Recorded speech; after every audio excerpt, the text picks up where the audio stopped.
will deliver the Brexit the British people voted for and allow us to move on and begin bringing our divided country back together. I know there are some who are so fed up with delay and endless arguments that they would like to leave with no deal next week.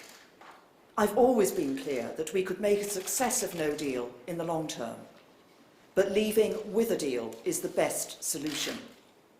So we will need a further extension of Article 50, one that is as short as possible and which ends when we pass a deal.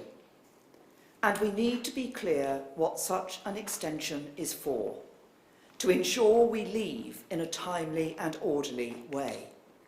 This debate, this division, cannot drag on much longer. It is putting members of Parliament and everyone else under immense pressure, and it is doing damage to our politics. Despite the best efforts of MPs, the process that the House of Commons has tried to lead has not come up with an answer. So today I am taking action to break the logjam. I'm offering to sit down with the Leader of the Opposition and to try to agree a plan that we would both stick to ensure that we leave the European Union and that we do so with a deal. Any plan would have to agree the current withdrawal agreement. It has already been negotiated with the 27 other members, and the EU has repeatedly said that it cannot and will not be reopened. What we need to focus on is our future relationship with the EU.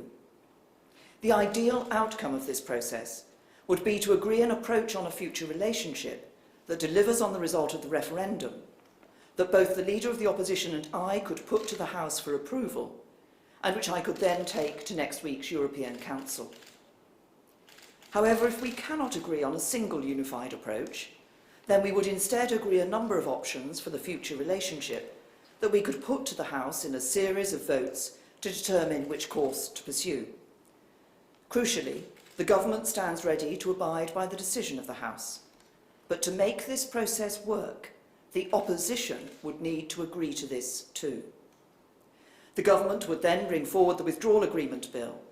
We would want to agree a timetable for this bill to ensure it is passed before the 22nd of May, so that the United Kingdom need not take part in European parliamentary elections.